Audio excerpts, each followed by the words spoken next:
Yeah, it's early, but we are fired up right now. We're fired up. It's gonna be good. We gotta roll. Success. So far, so good. Note to self. Talk about the TSA process as somebody with a prosthetic. We'll talk about that in a little bit. Fingers crossed. Stay on track here. Well, we made it. On time. Keep the good luck train rolling here, hopefully, for the remainder of this trip. Just got to the hotel, but it's only 10 a.m. like that, so room's not quite ready yet. So they're gonna do what they can to get me in ASAP, but just taking a minute, sitting outside under this patio here. San Diego. I mean, this place is beautiful. So, staring at some palm trees. Just regroup in here for a second, and then we'll find a place to chill, get some food, get checked in, and take it from there. So far, we are on the right track.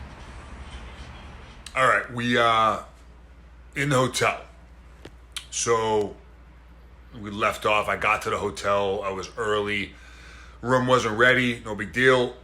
I hit the streets, went for a stroll, walked about a mile, stumbled upon a Mexican restaurant, went in there, had some food, walked around for another maybe hour or so, just kind of checking out the immediate area. It was hot, which is to be expected, California in August.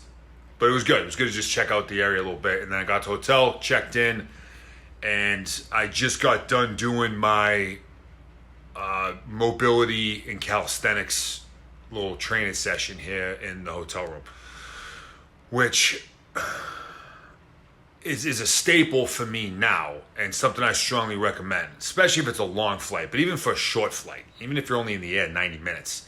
By the time you get in the car, you drive to the airport, park, get on the plane, it's going to be a 4-hour process that you spent just kind of cooped up, not moving.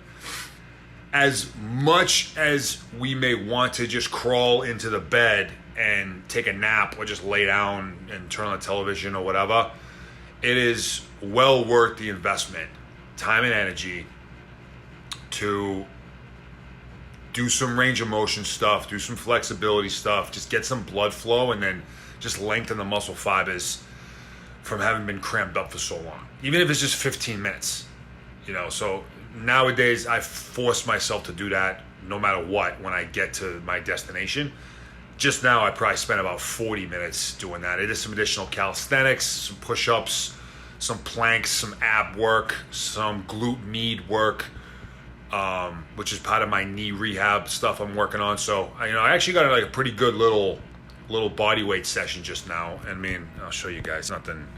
It's nothing fancy. It's literally just a towel on the floor.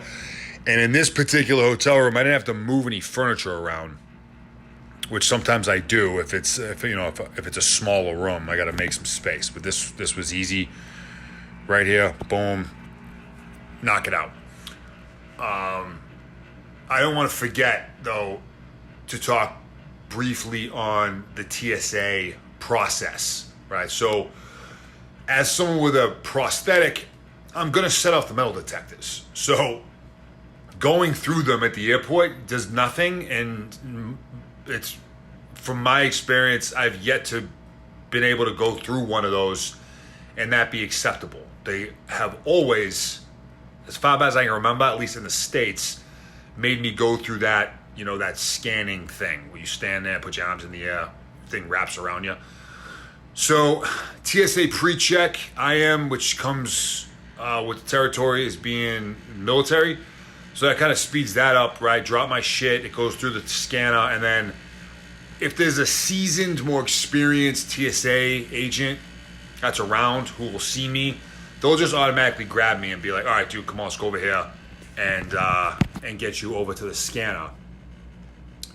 If there isn't someone like that around, or they're not switched on, or they just don't give a shit in that moment, then I got to flag someone down and be like, hey, I got to go over there to this thing, right? So I got to leave my luggage, which I'm not a fan of, and then I got to go to wherever the closest scanning thing is. It's a process because airports are usually busy, and the TSA agents, they're dealing with a lot of people with a lot of attitudes.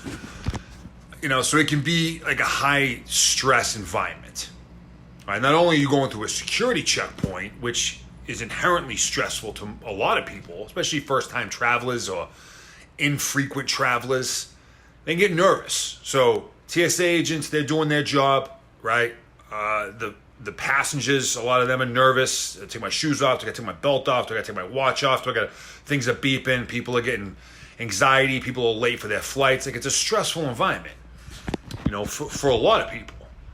So, what's key is just general. This isn't specific to anyone that deals with a prosthetic. Is just to stay like real chill, just like calm down, okay? Getting anxious and getting excited and yelling at people and trying to like bump people out of your way, it's not going to get you anywhere any faster.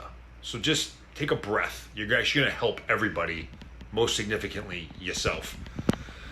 So for me, amputee or prosthetic, I should say specific, right? I got to go through the scanner, and then whoever's the one on the receiving end of that, right? So of course, if there's a female that's operating the scanner, she's got to call over a dude, because that's still a thing in today's world where I can't, per TSA regulations, be patted down by a female.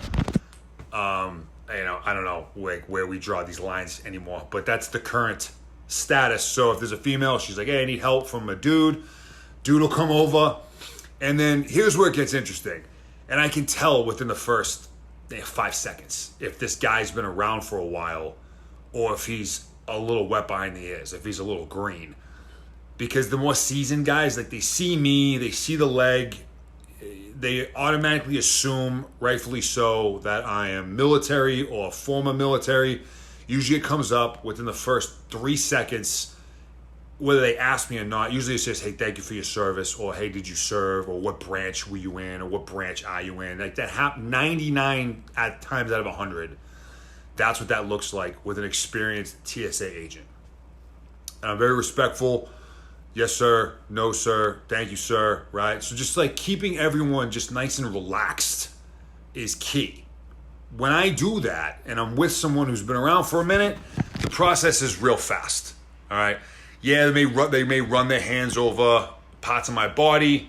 I got shrapnel in a bunch of different places, so sometimes that sets it off. I wear a belt as part of my prosthetic, so that's all gonna jump off. So, quick, back of the hands, boom.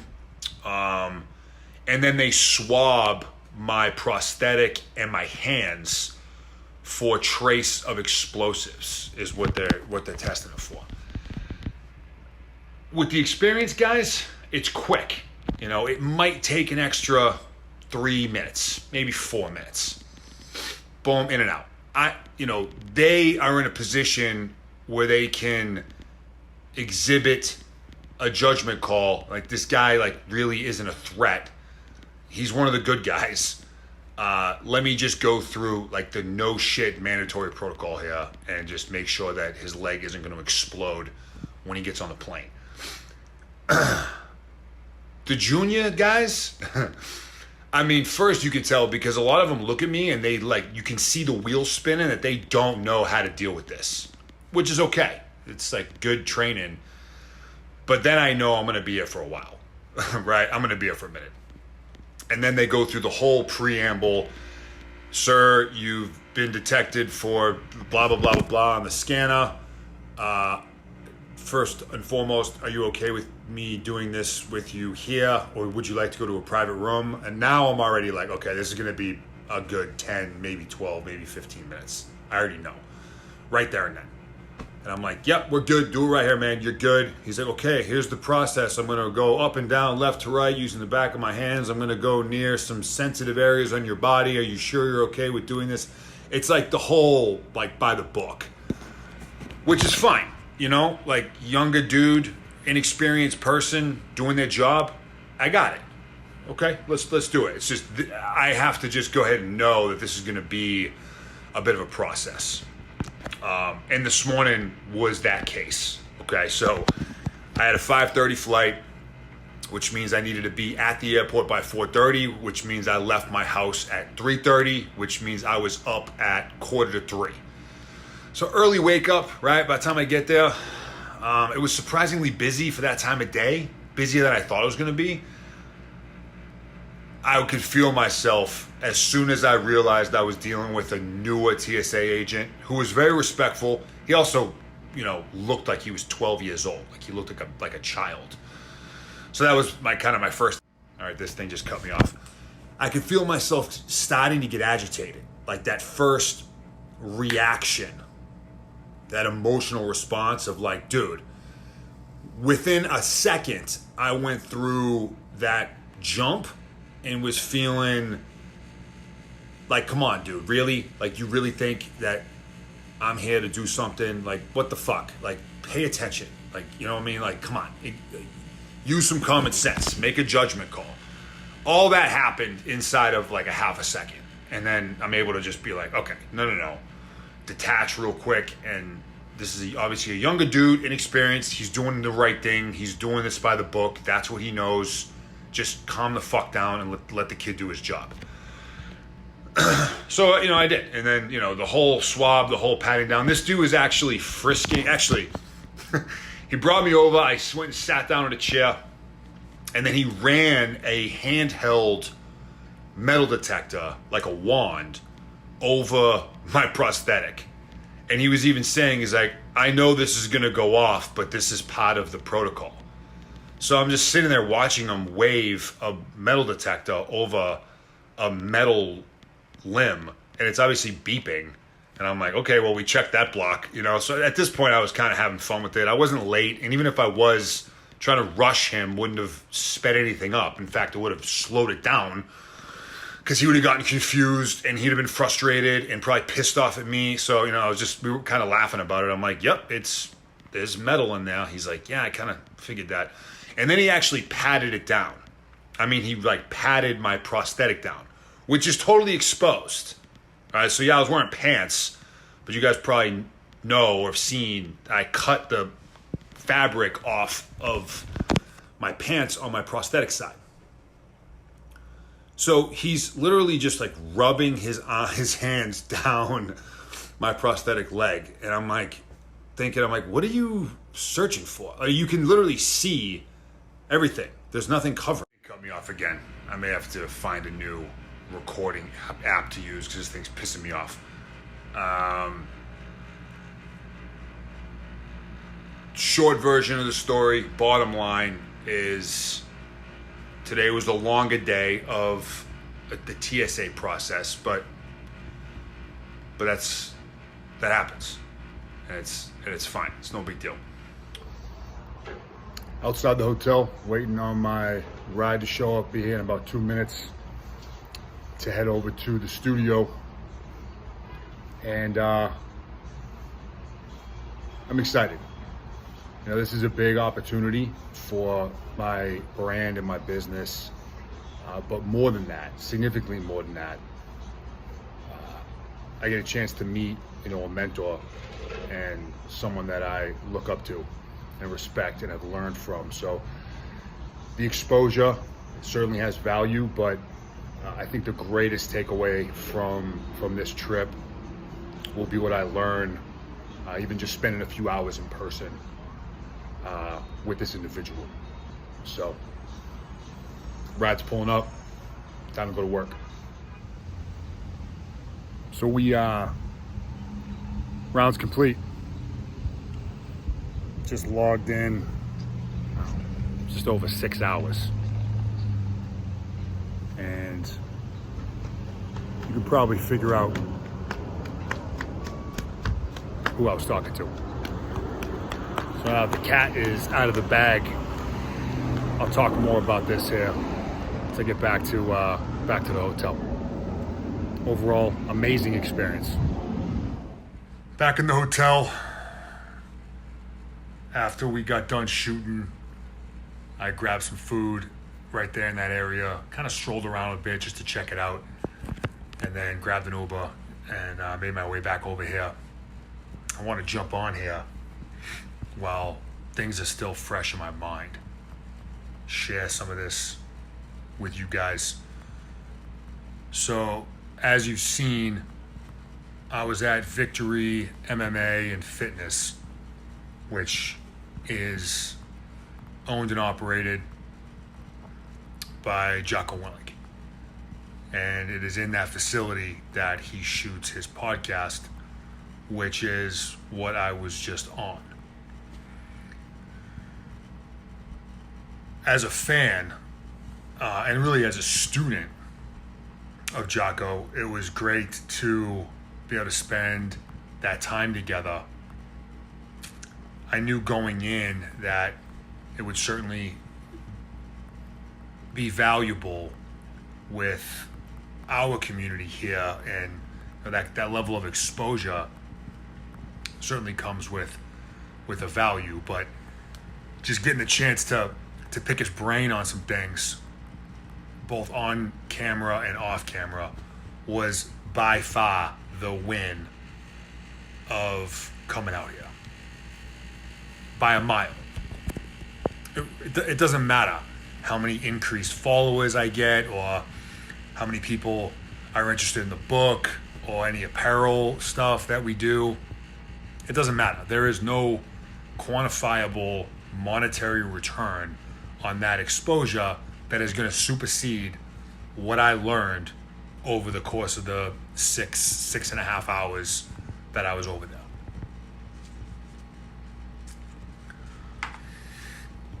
First thing I just want to mention is Jocko Willink in person is exactly the guy that we all get to see through content.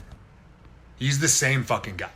That's really him. He is 100% authentic with all the stuff he does.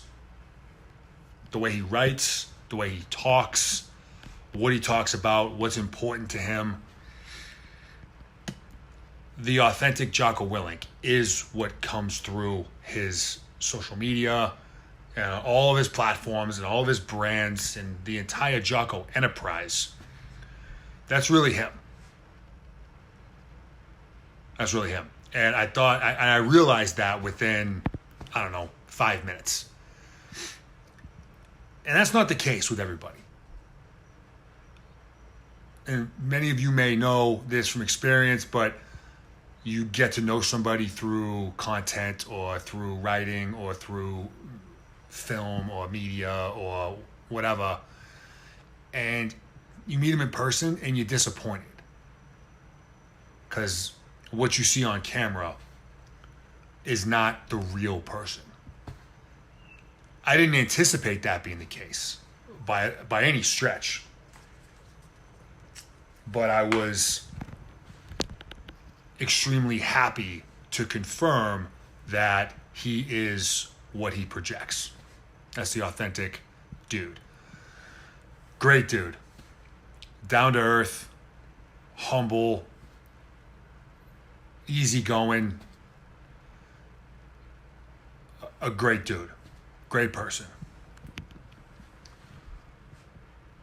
His facility. So, Victory MMA and Fitness. I have trained at dozens of MMA gyms and jiu-jitsu gyms. I have never been in a place like this before.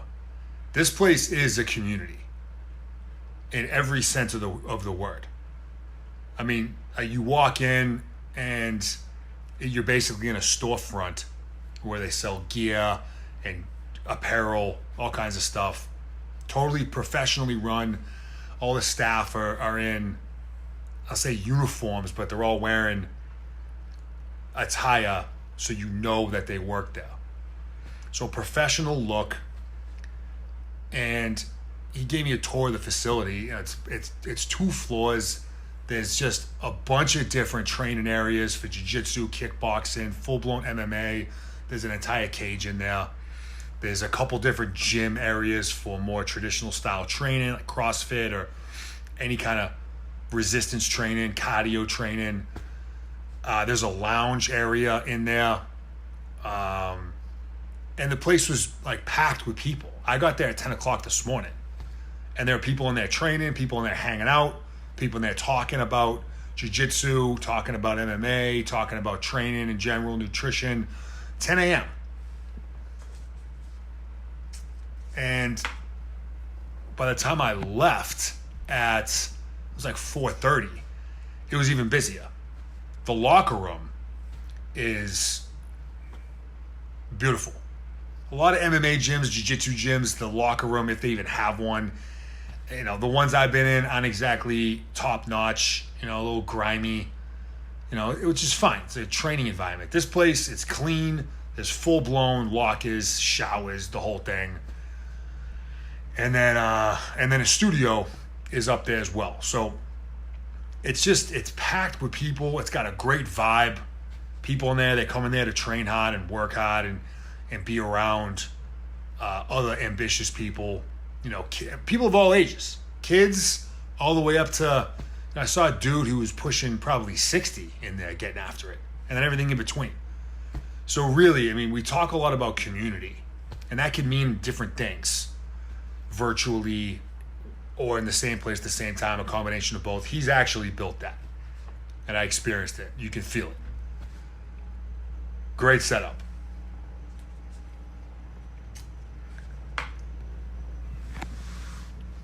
We shot for what ended up being around 5 hours. We got into a lot of stuff.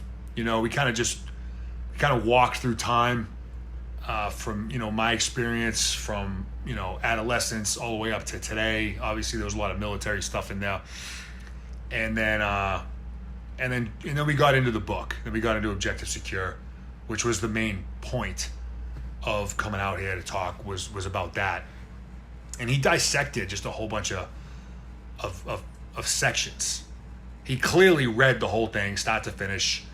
There was multiple pages highlighted with notes written in there. Different pages were earmarked from the beginning all the way to the end. And he went through and he just read a lot of the different sections of the book, which is really how the Jocko Podcast began, was him reviewing books, reading different pieces, giving his review, his perspective on books.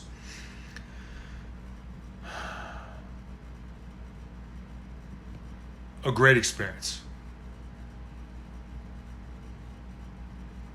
His enterprise, is massive. So as someone who is up and coming within, I'll say, a similar space or similar spaces as him, certainly a similar background, right? The dude spent his years in the SEALs. To see where that has grown into is quite impressive. So, I learned a lot from that. And I think this is a relationship that will remain in perpetuity.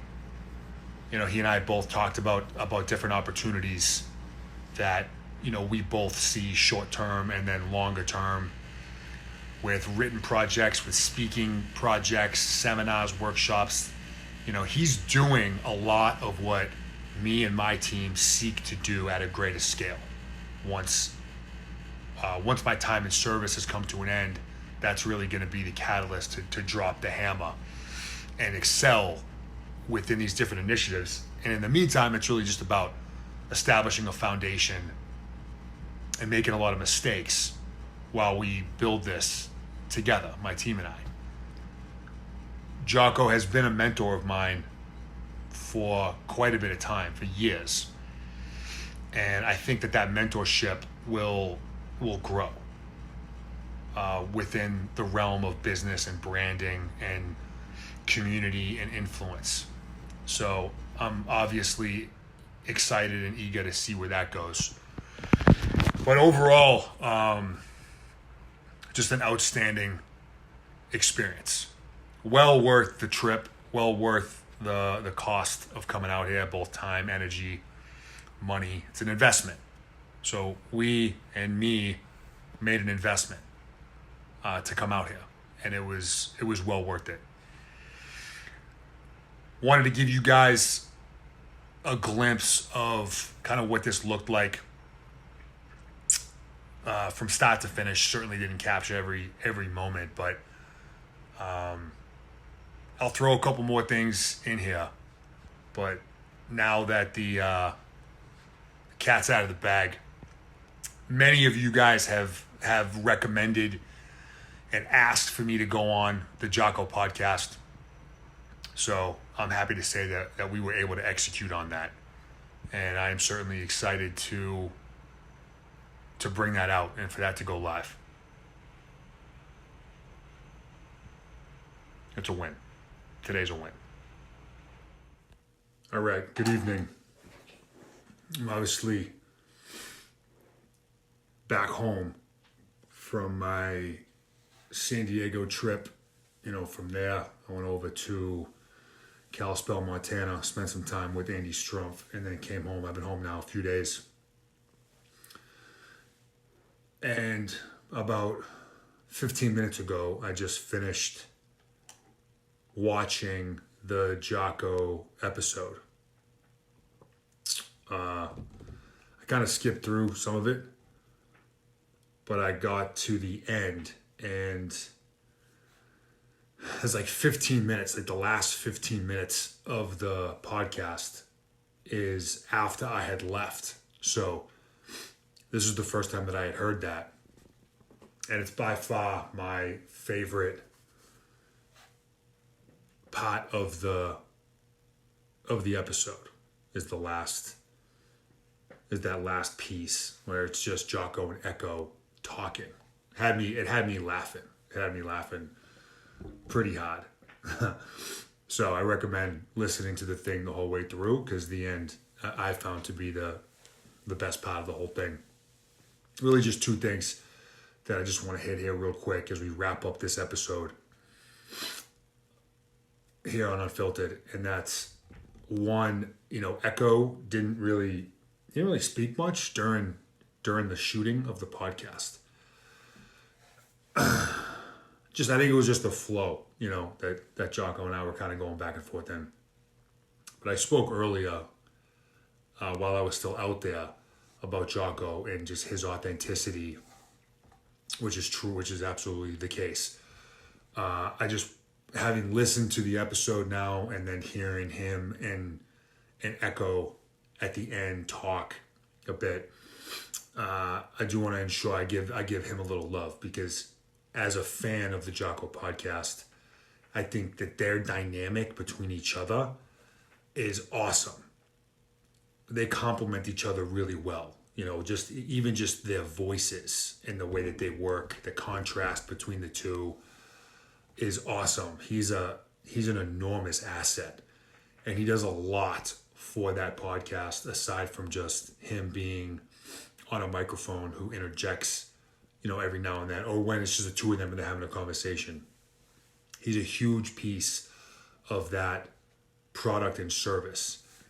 And having just spent a little bit of time together, he's one of the most genuine, nicest human beings that I've been around, and a physical specimen. I mean, we were breaking balls about how he needs to create like an arm training program, because the dude's arms are massive.